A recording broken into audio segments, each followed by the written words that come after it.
नमस्कार दोस्तों, मेरा नाम है राज के वर्मा और आप देख रहे हैं रिपोर्टर जी। आज हम बात करेंगे एक ऐसी खबर की जो सिर्फ खबर नहीं बल्कि एक सियासी भूकंप का संकेत है। यह कहानी है वक्फ संशोधन बिल की जो कल सुप्रीम कोर्ट में सुनवाई के लिए तैयार है। यह कहानी है यूनिफॉर्म सिविल कोड यूसीसी की जो दैनिक भास्कर की सुर्खियों में सरकार का अगला बड़ा एजेंडा बताया जा रहा है। और यह कहानी है उस सियासी रणनीति की जो देश के सामाजिक ताने बाने को नया रंग देने की कोशिश कर रहा है।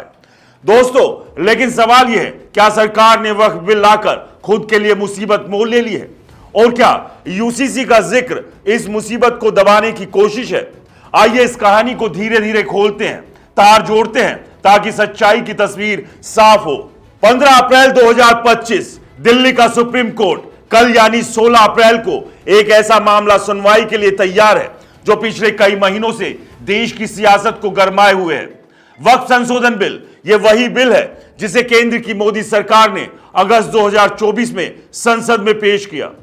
लोकसभा में 288 वोटों से पास हुआ, राज्यसभा में 188 वोटों से। बीजेपी ने इसे वक्फ बोर्ड में पारदर्शिता का हथियार बताया। कहा कि यह बिल वक्फ संपत्तियों का डेटाबेस बनाएगा, गैर मुसलमानों को बोर्ड में शामिल करेगा और दुरुपयोग रोकेगा। लेकिन विपक्ष का कहना है कि यह बिल मुस्लिम समुदाय की जमीनों पर कब्जे की साजिश है। दोस्तों, all India Muslim personal law board से लेकर ओवैसी तक सभी ने इसका खुलकर विरोध किया। सड़कों पर प्रदर्शन हुए, कोलकाता, रांची, दिल्ली, हर जगह गुस्सा दिखा और अब यह मामला सुप्रीम कोर्ट में पहुंच गया है। दोस्तों, अलग अलग याचिकाओं में इस बिल को असंवैधानिक बताया गया है। कहा गया है कि यह संविधान के अनुच्छेद 25 और 26 का उल्लंघन करता है जो धार्मिक स्वतंत्रता की गारंटी देता है। सवाल उठता है, सुप्रीम कोर्ट क्या करेगा? क्या वो इस बिल पर रोक लगाएगा या फिर सरकार को और समय देगा? लेकिन इससे पहले कि हम इस सवाल का जवाब ढूंढे, एक और खबर ने सियासी हलकों में हलचल मचा दी है। पटना, सुबह की चाय के साथ लोग अखबार खोलते हैं और दैनिक भास्कर की एक हेडलाइन सबका ध्यान खींचती है। लिखा है, वक्फ बिल के बाद अब यूसीसी केंद्र सरकार के टॉप एजेंडे में लौटा। यह कोई साधारण खबर नहीं है, यह उस सियासी रणनीति का संकेत है जिसे बीजेपी और आरएसएस लंबे समय से घोषणा पत्र में लिखते आए हैं। यूनिफॉर्म सिविल कोड यानी एक ऐसा कानून जो देश में शादी, तलाक, विरासत और गोद लेने जैसे मामलों के लिए एक समान नियम लागू करे, चाहे कोई हिंदू हो, मुस्लिम हो, सिख हो या ईसाई।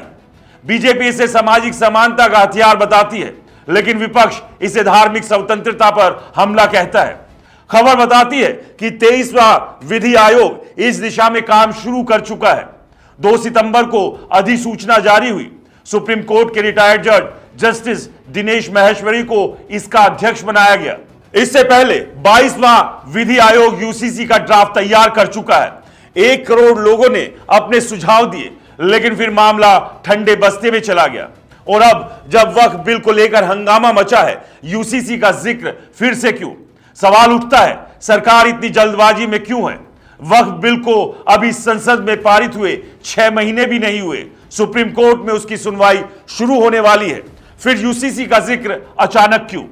क्या यह सिर्फ ध्यान भटकाने की कोशिश है या इसके पीछे कोई गहरी रणनीति है? दैनिक भास्कर की खबर एक जवाब देती है। वो कहती है कि यूसीसी लाकर सरकार नॉर्थ वर्सेस साउथ के मुद्दे को दबाना चाहती है।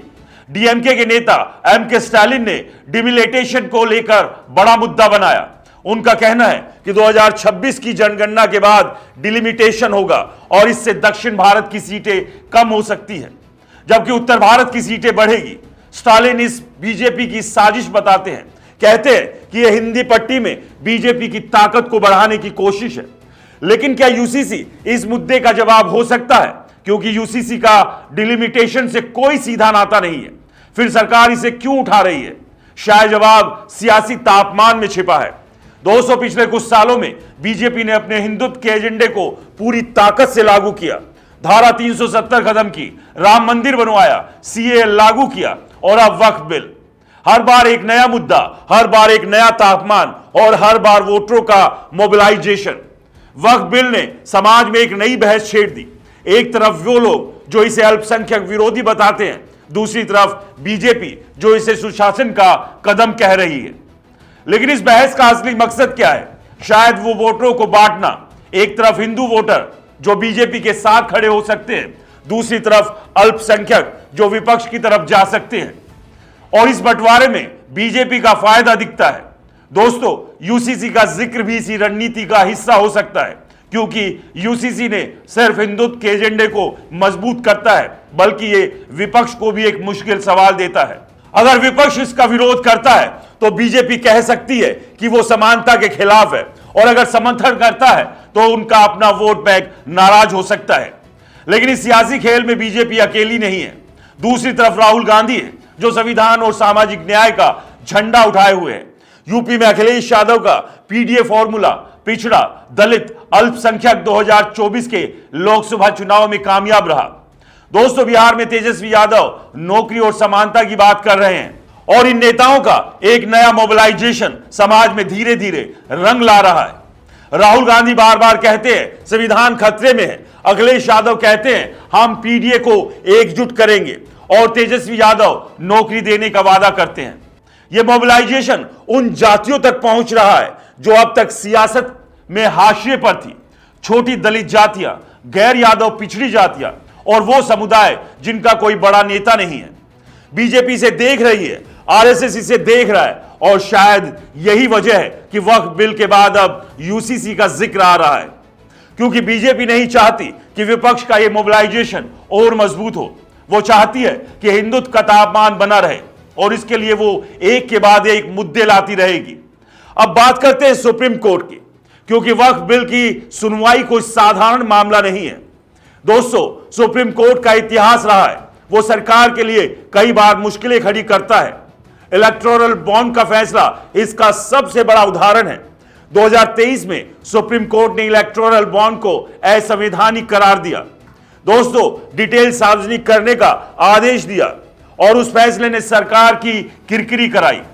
वक्फ बिल पर भी कुछ ऐसा ही हो सकता है। अगर सुप्रीम कोर्ट इस बिल पर रोक लगाता है या कोई सख्त टिप्पणी करता है तो यह बीजेपी के लिए बड़ा झटका होगा। दोस्तों, विपक्ष इसे असंवैधानिकता का सबूत बताएगा, और यही वजह है कि शायद सरकार पहले से ही दूसरा मोर्चा तैयार कर रही है।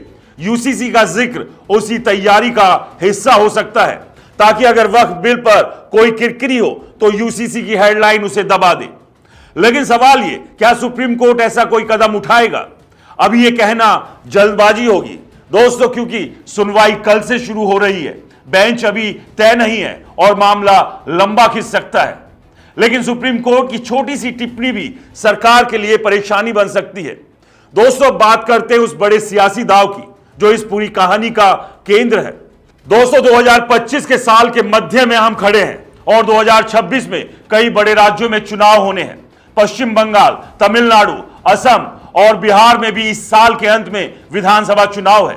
लेकिन इन सब के बाद जो सबसे बड़ा चुनाव है वो है 2027 का यूपी चुनाव। यूपी बीजेपी के लिए सिर्फ एक राज्य नहीं, यह उसकी सत्ता का आधार है। 2024 के लोकसभा चुनाव में बीजेपी को यूपी में झटका लगा। उसकी सीटें 62 से घटकर 33 पर आ गई, और अगर 2027 में बीजेपी यूपी हारती है तो 2029 के लोकसभा चुनाव में उसकी वापसी मुश्किल हो सकती है। वक्फ बिल और यूसीसी का जिक्र इसलिए महत्वपूर्ण है क्योंकि बीजेपी जानती है कि उसे अपने वोटर को मोबिलाइज रखना है। दोस्तों, वो नहीं चाहती कि राहुल गांधी का सामाजिक न्याय या अखिलेश का पीडीए उसका वोट बैंक तोड़े, और इसके लिए वो हिंदुत्व के मुद्दों को गर्म रखेगी। दोस्तों, चाहे वो वक्फ बिल हो, यूसीसी हो या कुछ और। तो दोस्तों, ये थी वक्फ बिल, यूसीसी और सियासत की ताजा कहानी। एक तरफ सुप्रीम कोर्ट की सुनवाई, दूसरी तरफ सरकार का नया एजेंडा, एक तरफ हिंदुत्व का तापमान, दूसरी तरफ सामाजिक न्याय की जंग। लेकिन इस पूरी कहानी में सबसे बड़ा सवाल जनता का है। जब समाज को बांटने की कोशिश हो रही है तब जनता क्या सोच रही है? दोस्तों, क्या वह इन सियासी मुद्दों में उलझना चाहती है, या फिर वह रोजगार, शिक्षा और बेहतर जिंदगी की तलाश में है? क्योंकि सियासत चाहे जितनी चाले चले, आखिरी फैसला जनता के हाथ में होता है। क्या वक्फ बिल सुप्रीम कोर्ट में रुक जाएगा? क्या यूसीसी बीजेपी का नया हथियार बनेगा? और क्या यह सियासी खेल 2027 में यूपी का रंग बदलेगा? इन सवालों का जवाब तो वक्त देगा, लेकिन तब तक आप क्या सोचते हैं अपनी राय जरूर बताएं। और दोस्तों, आपसे अनुरोध है कि अगर आपने रिपोर्टर जी चैनल को सब्सक्राइब नहीं किया है तो चैनल को सब्सक्राइब जरूर करें। नमस्कार।